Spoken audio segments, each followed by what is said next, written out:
Ada sebuah video di mana saya dikirim linknya menceritakan ramalan Jayabaya tentang keadaan dunia saat ini. Lalu dia menggabungkan sejarah 7 presiden belakangan di Indonesia yang ternyata berpola atau ada polanya. Pola sepertinya halnya di Amerika. Rakyat Amerika memilih yang sesuai dengan kebutuhan bangsa Amerika pada saat itu untuk mengantisipasi masa depan dan manfaat yang akan rakyat dapatkan ke depannya. Jadi kalau rakyat Amerika perlu keuntungan finansial alias rakyatnya mau kaya, maka Partai Republik lah yang terpilih menang. Karena Partai Republik cirinya menurunkan pajak dan menswastakan negara. Kalau Partai Demokrat yang terpilih, pajak naik namun fasilitas negara untuk rakyat jadi gratis dan lengkap seperti sarana kesehatan dan pendidikannya. Demikian juga 7 presiden Indonesia menjabat selama ini, maka semua bergaya sama, yaitu heavy on government atau berciri apa-apa pemerintah, ala Partai Demokratnya Amerika, ala sosialisnya Tiongkok. Sementara para kandidat yang akan bermain di 2024 saat ini semuanya berciri sama, berpola sama dengan 7 presiden yang telah berkuasa, apa-apa pemerintah.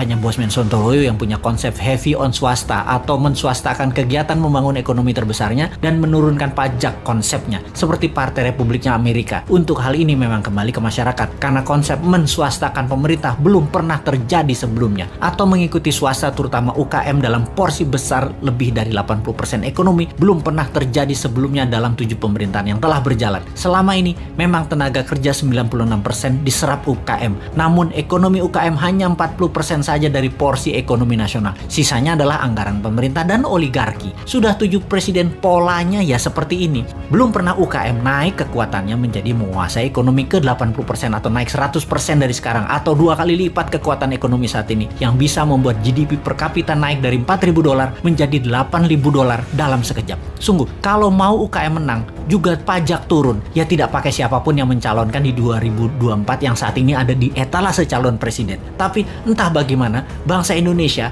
apakah mau berubah atau tetap, ya belum tahu juga. Apakah efek corona yang meluluh lantakan ekonomi saat ini dan mengambiarkan kesehatan masyarakat saat ini yang dikelola oleh pemerintah yang menjabat atau oleh masyarakat masih layak menjabat ke depannya di tahun 2024? Ya terserah rakyat. Jadi kita biarkan sampai 3 tahun ke depan aja. Kita lihat di tahun 2024 akankah memilih calon dari yang ada di etalase saat ini yang berciri sama dengan 7 presiden yang lalu, atau pilih calon-calon baru yang berciri baru bahkan beda seperti ala Sontoloyo misalnya. Tentunya bukan Bosman ya, dia mah nggak pantas, orang pedagang recehan dan provokator doang bisanya. Ciri presiden yang lalu-lalu adalah kuat hutang pinjaman dari negara lain. Dulu banyaknya ke IMF, sekarang malah 2, IMF dan Tiongkok. Dan nanti kalau yang jadi salah satu dari kandidat yang ada, rasanya sama, berhutang juga. Hanya konsep bernegara MMT yang berani cetak duit berbasis proyek anak negeri. Proyek ini berbasis UKM. Kalau UKM mau maju, ya pilih model MMT. MMT itu pro swasta banget dan menurunkan pajak. Kalau lihat dari pajangan etalase, ya mereka kebanyakan memuja pilihannya tadi hanya orangnya, bukan konsep bernegaranya. Karena tidak satu pun punya konsep. Asli mereka yang mau jadi presiden saat ini punyanya satu, bagaimana jadi populer agar terpilih.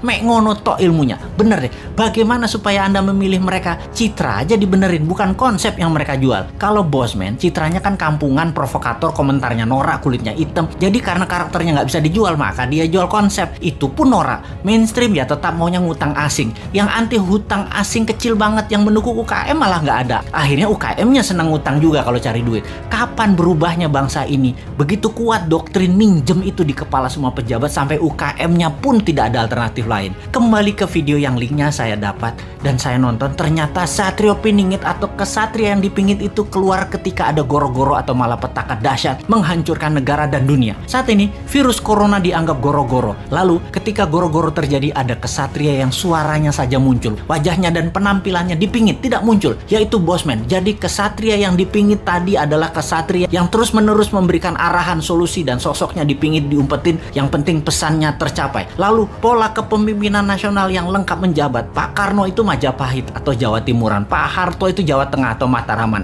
Pak SBY itu Majapahit, Pak Jokowi itu Mataraman, dan Bosman itu Jawa Timuran Majapahit. Begitu pola penggantinya seharusnya. Abis Mataram ya Majapahit. Dan sekali lagi sahabat, kedua informasi terakhir itu lebih ngaco lagi sahabat dari MMT-nya Bosman dan pro swastanya Bosman. Wis, sekarang kita semua sing sehat, selamat, tinggikan imunitas dengan banyak guyon-guyon segar. Jangan urusi Bosman. Bosman memang jancuk.